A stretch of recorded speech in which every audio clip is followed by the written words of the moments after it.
और इस वक्त की ब्रेकिंग न्यूज आपको बता दें, इजराइल हमास के बीच जारी युद्ध विराम के दूसरे दिन दोनों ओर से बंधकों की रिहाई का दूसरा चरण खत्म हो गया है। इजराइल ने 39 फिलिस्तीनियों को रिहा कर दिया है, तो वहीं दूसरी ओर हमास ने भी 13 इजरायली नागरिकों को छोड़ दिया है। हमास ने कुल 17 बंधकों को रिहा किया, जिनमें 13 इजरायली, 4 विदेशी नागरिक शामिल हैं। तो लगातार देखिए तस्वीरें सामने आ रही है किस तरह से बंधकों की रिहाई को लेकर विश्व भर से मांग उठ रही थी, और इसी बीच 4 दिन का युद्ध विराम के दौरान दोनों ही ओर से बंधकों की रिहाई की गई।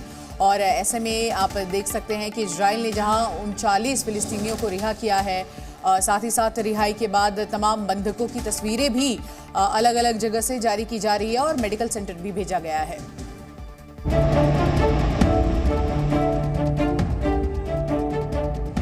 पहले शर्त लगाई, फिर बंधकों की रिहाई।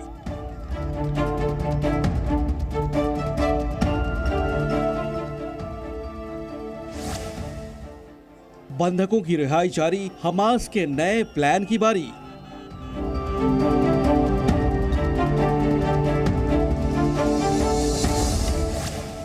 सीज फायर का तीसरा दिन, बड़ी डील मुमकिन।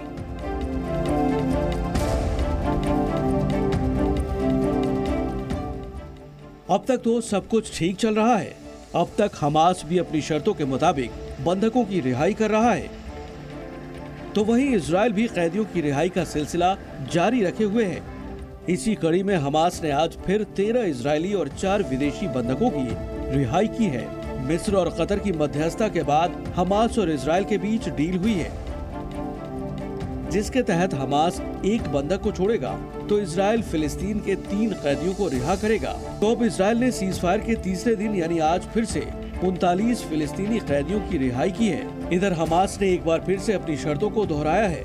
हमास ने ये साफ किया कि यूएन समेत दुनिया से पहुंच रही मदद को गाजा के सभी इलाकों तक पहुंचने दिया जाए। हालांकि हमास की शर्त के पहले से ही गाजा में राहत कैंपों तक मदद पहुंचने का दौर जारी है। गाजा के उत्तरी इलाके समेत उन तमाम इलाकों तक मदद लेकर दर्जनों ट्रक पहुंच रहे हैं। इन ट्रकों में पीड़ितों के लिए राशन, पानी और दवाइयां हैं। इसके अलावा बड़ी मात्रा में ईंधन लेकर भी ट्रकों की खेप गाजा पहुंच रही है।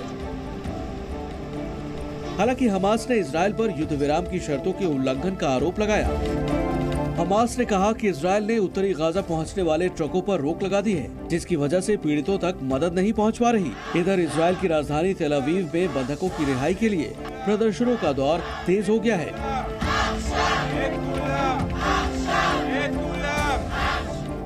प्रदर्शनकारियों ने पैदल मार्च निकाला और इजराइल के प्रधानमंत्री नेतन्याहू के खिलाफ नारेबाजी की।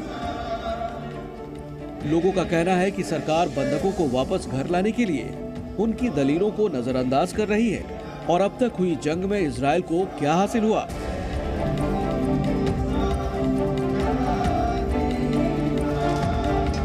हमास की नई शर्तों और आरोपों के बाद एक बार फिर से जुबानी जंग तेज हो गई है।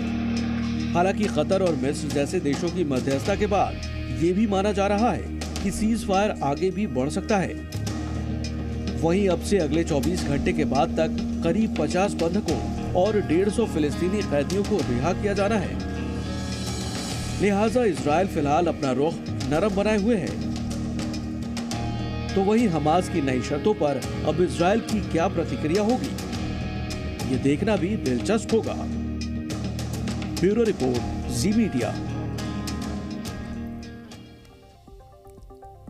उत्तरकाशी के सिलक्यारा टनल में रेस्क्यू ऑपरेशन का आज 15वां दिन है और बीते 15 दिन से 41 मजदूरों को टनल से बाहर निकालने के लिए ऑपरेशंस तमाम तरह के चल रहे हैं, लेकिन ग्राउंड जीरो पर अब तक वो सफलता हासिल नहीं हो पाई, जिसका इंतजार पूरे देश को है। लिहाजा अब रेस्क्यू टीम ने प्लान बी पर काम करना शुरू कर दिया है। क्या है टनल में जारी ऑपरेशन का प्लान बी, इस रिपोर्ट में देखिए।